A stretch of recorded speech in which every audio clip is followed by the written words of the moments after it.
Hello, everyone. Welcome back to Hoops and Huddles. Today, I wanted to talk about the first round matchup between the LA Clippers and the Phoenix Suns. This is probably the matchup I'm looking forward to the most outside of Lakers and Grizzlies. And there's a lot of reasons for that. I think overall, the gap between these two teams is a lot more narrow than a lot of people in the media think it is. I think, while Kevin Durant is an absolutely legendary player, I mean, Kawhi is phenomenal too. I don't let the 2020 season and his injuries kind of detract from the fact that he is an absolutely otherworldly player.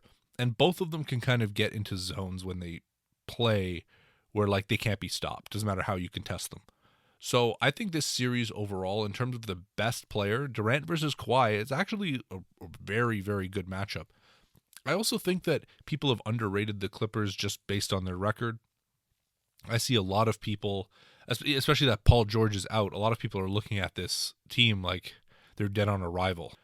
They're saying the Suns might sweep them. They're saying that, gentlemen sweep them, might be 5 games. But if I'm being honest, I think this series can be a lot closer. I think this can go 7 games. If the Clippers win, even, I wouldn't be surprised. Now, I do not think Paul George is coming back for this series, no matter how late it gets. I do not think that Paul George is even returning for the playoffs, to be completely honest with you, unless maybe the Clippers go on some wild run and they make it to the finals. Perhaps. Seeing that injury, I just don't think that is something that he comes back from. I understand tactically, kind of making people think that he might come back. Maybe that's a bit of a, mental games to throw off your opponent, but I really do not see a situation where Paul George comes back. So at the end of the day, this is going to fall on Kawhi Leonard's shoulders, and it's going to fall on the shoulders of the role players around him. And I think he has a very good cast of role players. Now compare that to the Suns. Kevin Durant has some great players around him too, but they are incredibly top heavy. They do have a solid center. Obviously, Chris Paul is a phenomenal, legendary point guard, despite the fact that he's old. And Devin Booker is a great, great scorer. So the cast around KD is nothing to scoff at whatsoever. But I do think that the media has gotten a lot wrong with this Phoenix Suns team. I do think that, they look at that record with Kevin Durant in the lineup, right? And they say oh wow, since Kevin Durant's been in the lineup, the Suns are 8-0 or whatever. I think it is 8-0. And it's yeah, that sounds great. And then you actually look at the games that he played, and it's okay, obviously you can't decide who you play who's in front of you. So he made his debut for the Phoenix Suns against the Hornets, right? The Hornets have LaMelo Ball. He's hurt. The Hornets, I didn't even think they played Terry Rozier that game. So that's not a real win. I'm sorry. That's just, that's expected, right? If he didn't play, they would have won that game. Then he plays against the Bulls, again, a team that, as of this recording, might not even make the playoffs, depending on how their matchup goes. So then they play a Dallas team that, they're floundering, right? Dallas tried their hardest. But we know that, just look at the standings. Dallas is not a playoff team, right? So that's the Hornets, that's Chicago, that's Dallas. Then he gets hurt, and he comes back. And who does he play? He plays Minnesota. And again, Minnesota's not that impressive of a team. They play Denver, and Denver didn't have Jokic playing that game. They play OKC, which again, I don't think that's a very impressive win. They play the Spurs. And then they play Denver again, and once again, there is no Nikola Jokic in the lineup. So what win have they had that's actually a signature win since Kevin Durant's been on that team? The best team they played, depending on who you ask, it could be OKC, Minnesota, or Dallas. That's really, you can't look at that and say oh wow, they're world beaters. They're not. When you turn on the television, you listen to the people talk about the Lakers. They say, "Oh, the Lakers haven't beaten any impressive teams." Well, they've done better than they've played the same teams. I think they've beat Dallas as well. They beat the Bulls twice, right? They didn't get the Spurs. Granted, they got the Rockets, but it's the people that will undermine who the Lakers played. They hype up this 8-0 record with Kevin Durant and think they're just this juggernaut. I just do not think they are. And on the other end of it with the Clippers, as a Lakers fan, as a fan of LeBron James, and watching how that team plays, I think people severely, severely underrate the sort of run they could go on. I think if they did have Paul George, I would have made bets for them to actually win the NBA Finals. And I know that sounds blasphemous. I know post-bubble, everyone's been down on the Clippers. But I just look what they managed to do without Kawhi, and I look at some of the pieces around them, and I think they have real potential as a team. Obviously, without Paul George, that makes it a lot tougher for them. And I understand people's trepidation with picking them to win the title. But I think they're a lot closer to Phoenix than people give them credit for. I think looking at someone like Zubac is like really good. He is a very, very good center. He might give up some size to Ayton, but overall, I think that matchup is actually Zubac's to lose. I think Kawhi against Kevin Durant, honestly, that's a game-by-game basis. There's going to be some games where Kawhi outplays him. There are going to be some games where Kevin Durant outplays Kawhi. And then it's going to come down to the pieces after that. Now, when it's Chris Paul versus Russell Westbrook, I mean, Chris Paul is obviously a much better player than Westbrook, especially. Even, like, at this point in time, it's interesting. Both players are deteriorating. Russell Westbrook, I think, is a terrible player, to be completely frank. But he's still way more athletic than Chris Paul. So, I mean, I think Chris Paul's better, but do I think that Russell Westbrook could have a better game than Chris Paul in one of the games of this series? I think that's a possibility. And then, yeah, they don't have Paul George and Devin Booker. That would have been another interesting matchup. Now, because they don't have Paul George, it's going to take those role players like Batum and I don't even know who they're. Oh, and Norman Powell. Like, we're going to have to see those guys step up. And that's not something I think is impossible to see. I could imagine that. I could imagine there being a game where Devin Booker just does not have a great game. I mean, it happens. I'm not saying it happens all the time, but it does happen. We saw Kevin Durant struggle last year against the Celtics. And Monty Williams is a good coach. So I'm not going to say that he's going to get out-coached by Ty Lue, but Ty Lue can look at what the Celtics did to Kevin Durant last year and try and emulate some of the same stuff. I just think this is going to be much closer than people give it credit for. I don't think the Suns are walking out of this in 4 or 5 games. Like I said, I think this goes 7 games, and I think people are going to be surprised when the Clippers shoot the lights out in some of these games, and it's like, wow, like there's times where the Clippers look like the best offense in the league.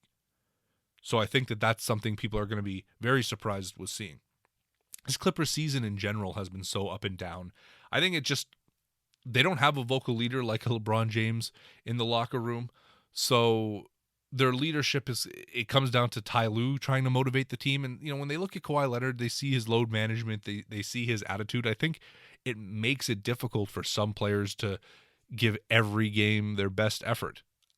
You know, I know that everyone's a professional, but the idea that your best player's personality doesn't rub off in that locker room, I mean, I think that's a reality.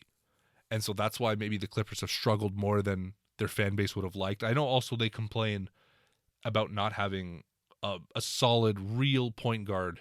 I mean, they got rid of Reggie Jackson because he was having a down year. And then they bring in Russell Westbrook. I think that's probably, you know, that is the biggest X factor. Now, like I said earlier, I am not a fan of Russell Westbrook. The 2022-2023 Westbrook is not a player that I want on my team, especially in the playoffs. So that is going to be the key, I think, for the Suns, if they're going to try and win, is to take advantage of those minutes that Westbrook has on the floor. Now, if he can have a vintage Russ game, he's had 1 or 2 of them since he's been with the Clippers, then great. But I wouldn't hold my breath if I was Clipper fans that he's going to dominate this series. I think one thing that really spoke to me when we watched the Clippers and Lakers play for that last game against each other in the season, where the Clippers beat the Lakers, and, you know, people were saying, oh, this is Russ's revenge game, blah, blah, blah. Russ was the only player on that Clippers team to finish with a negative plus-minus. I know plus-minus isn't everything, but outside of that first spurt that he had, where he was playing okay, the Lakers crushed it when Westbrook was in that game, especially in like the third quarter, right? Every time he would drive, like they just knew how to play him. And if the Suns can play him like the Lakers played him when he was on the floor, I think the Clippers are going to have some serious problems. And, that's why he hasn't been playing in a lot of these fourth quarters. And it would not surprise me if the Suns do start to win early, if they go up 2-0, if they go up even 3-0, where they just take a step back and say, I don't know if we can play Westbrook in this last game. I mean, unless they already packed their bags and they know it's over by if they're down 3-0, and then they just say, okay, just go out there to put on a show. But I think that there's a real possibility that if the Clippers lose, I think it's going to be because of A, lack of Paul George, and B, because of Russell Westbrook. I think those are the weaknesses in the Clippers lineup. And it's going to be on Ty Lue's shoulders to try and minimize the negative effects and try and fill that void that those two players have on the team. I don't want to sound too disrespectful to Russell Westbrook, but man, he is just not the player that he used to be. He's not a good shooter. His playmaking is subpar, especially compared to what it was. I'm sorry. I have just not been a fan of Russell Westbrook's game post OKC. Even, for the tail end of OKC, if I'm being completely honest. I just think he's very easy to game plan against, and he hasn't really adjusted his game the way he should have. I mean, look at a player like Carmelo Anthony or LeBron. Like, I think two players where, like, they kind of had well-defined styles well into their careers, and this 3-point revolution happens, and Carmelo Anthony, who was never known as like some sort of dominant 3-point shooter, he was known as a shooter. He became an elite 3-point shooter. I just remember that last year with the Lakers. Like, he was shooting lights out for a lot of that season. And then LeBron, obviously, like, he didn't come into the league as this amazing 3-point shooter, but his 3-point shooting, despite this year being a down year, has evolved. And then you look at a player like Russ, where like his shooting has regressed. And this is like a shooter's league now. So you lose your athleticism and your shooting regresses. I ask myself, like, what is your value at that point? And then you look at Chris Paul across the court, who's a better playmaker than Russ, who can shoot better than Russ. Yeah, he's definitely not as athletic, but it's not like Russell Westbrook is jumping out of the gym like he used to. I know it's kind of turned into anti-Russell Westbrook screed here, but that was not my intention. It's just that's something that if you're the Suns, you are going to be game planning for. Overall, I think it's going to be a very fun round one matchup. I think the teams that have the most to prove are Clippers, Suns, Warriors, and Lakers in the West. And so those are the series that I'm most excited for. I think the East, the first round, is pretty much a cakewalk for every team. I don't care if the Bucks are against the Heat. I think the Bucks walk through the Heat. As someone who's kept up with the Heat this year, they're living off their reputation. But that's the topic for another video. I think the first round matchups in the West, that's where the best basketball is for the next week. So you're going to see a lot more videos about those matchups and how those games go. Anyways, thank you for tuning in. I look forward to hearing your feedback, and we'll pick it up again tomorrow.